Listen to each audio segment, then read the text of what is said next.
बुद्ध अपने शिष्य आनंद और स्वास्थ्य के साथ एक गांव से गुजर रहे थे। अचानक एक आदमी आया और उसने बुद्ध से पूछा कि बुद्ध, क्या ईश्वर हैं? बुद्ध ने पूछा, तुम्हें क्या लगता है? तो उस व्यक्ति ने उत्तर दिया कि मुझे तो लगता है कि ईश्वर हैं, पर आपका क्या ख्याल है? तो भगवान बुद्ध मुस्कुराए और कहने लगे कि बिल्कुल गलत लगता है तुम्हें। इस अस्तित्व में ईश्वर जैसी कोई चीज है ही नहीं। तो वो आदमी हाथ जोड़कर चला गया। कुछ दूर चलने के बाद एक दूसरा आदमी आया। उसने बुद्ध से पूछा कि बुद्ध, मैं कई दिनों से परेशान हूं। मुझे लगता है कि ईश्वर की बातें सभी बकवास हैं। तो बुद्ध हंसे और बड़े प्रेम से कहा, तुम्हें बिल्कुल गलत लगता है। इस अस्तित्व में सिर्फ ईश्वर ही है और कुछ नहीं।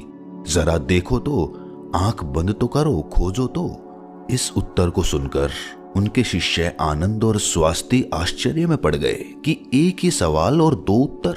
अब शाम हो गई थी। बुद्ध विश्राम के लिए रुक गए। तभी एक आदमी घबराया हुआ आया और बुद्ध के पास आकर जोर से कहा कि बुद्ध, क्या ईश्वर हैं कि नहीं? मैं परेशान हूं, मैं खोज रहा हूं, मार्गदर्शन करें। तीसरे आदमी के सवाल पर बुद्ध चुप रहे, कुछ नहीं बोले। उन्होंने मौन होकर अपनी आंखें बंद कर ली। अब आनंद और स्वास्थ्य के आश्चर्य का ठिकाना ना रहा। वो सोचने लगे कि एक जैसे तीन सवाल और अलग अलग जवाब। उन दोनों को बुद्ध की ये चुप्पी हैरान कर गई। आदमी के जाते ही आनंद ने उनसे पूछा कि सुबह जब उस पहले व्यक्ति ने पूछा था तो आपने कहा कि हाँ, दोपहर में जब दूसरे आदमी ने कहा तो आपने कहा कि नहीं, और शाम को आप मौन रहे।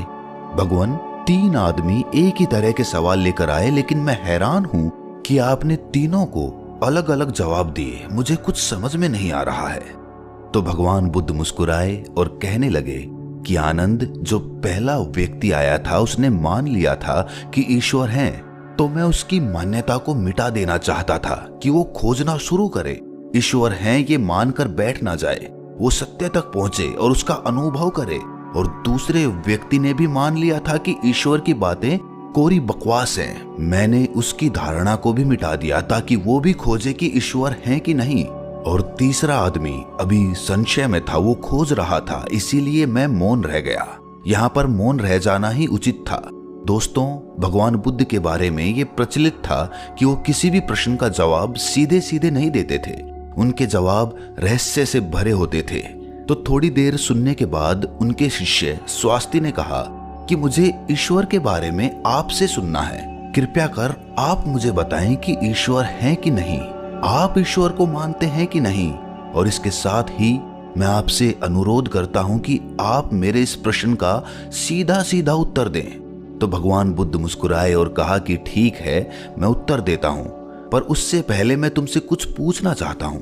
पहले इन प्रश्नों का जवाब तुम मुझे दो। स्वास्थ्य ने कहा कि बिल्कुल बुद्ध, आप पूछिए। तब बुद्ध ने पूछा कि तुम सूर्य को मानते हो? तब स्वास्थ्य ने बुद्ध की तरफ आश्चर्य से देखा और कहा कि बुद्ध, ये किस प्रकार का प्रश्न है? ये तो कोई बालक भी बता देगा।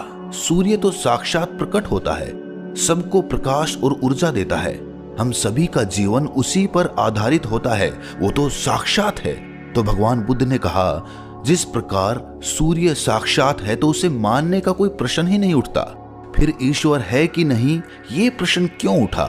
इसका तो यही अर्थ है कि तुम्हारे मन में ईश्वर को लेकर संदेह है, क्योंकि ईश्वर सूर्य की भांति प्रत्यक्ष नहीं है और तुम भी ईश्वर को बुद्धि से ढूंढने निकले हो। बुद्धि केवल उन्हीं बातों को मान पाती है जो उसे प्रत्यक्ष